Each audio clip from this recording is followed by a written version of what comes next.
నేను సముద్రంలో పడి చచ్చిపోతా, నాకు వద్దురా లైఫ్, నన్ను వదిలేండిరా సామి. అదే అనుకుంటే పెళ్ళం టార్చర్ ఇంకా ఉంది. వద్దురా ఈ లైఫ్, ఏందిరా సామి ఈ లోకం. ఒక పక్క స్వార్థం, ఇంకో పక్క నమ్మించి మోసం చేయడం. చావడానికి పోవట్లా, ఈత కొట్టడానికి పోతున్నాడు. అలా పారిపోతున్నాడే ఆయన నన్ను పెంచిన అన్న. వీడే ఆయనకి పుట్టిన కొడుకు. కూర్చొని ఆడుకుంటున్నాడు. నా అన్న కొడుకుతో అయితే మంచిగా ఎగురుతా ఉన్నా, అట్లానే పడ్డానండి. ముడ్లు అయితే అదిరింది. వాళ్ళ అమ్మ అయితే సావ తిట్టింది అనుకోండి.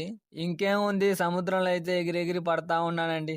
ఏందిరా వీడు ఇలా ఎగిరెగిరి పడుతున్నాడా అని చూస్తున్నారా? ఇదంతా ఒక వీడియో కోసమే అండి. మా మరదలతో కూడా అలానే ఎగిరి పడ్డా, వాసిపోయిందండి. మా వదిన అయితే చాలా భయపడింది అనుకోండి. తిరుచెందూరు టెంపుల్ కి అయితే వచ్చాను. సుబ్రహ్మణ్యం దేవుడు మంచిగా దర్శనం తీసుకున్నా. వెట్రేల్ మురుగనికి రోగరా సముద్రంలో పడేస్తాడని చాలా భయపడ్డాడు. ఆడుకుంటున్నాడని తెలియదు కదా. అది కాకుండా మా అన్న వాడి కొడుకు సుబ్రహ్మణ్యం ఎక్కడో పోవాలనుకున్నా, లాస్ట్ కి దర్శనం మంచిగా తీసుకున్నా. ఫుల్ ఎంజాయ్ అండి. నేనేదో డిప్రెషన్ అయిపోయి సముద్రం ఒట్టిన బాధతో ఎలానని రాస్తుంటే, అది నేను లవర్ పేరు రాస్తున్నానంట. చాలా కామెడీ అండి. ఓకే ఫ్రెండ్, నెక్స్ట్ వీడియోలో కలుసుకుందాం. Bye bye.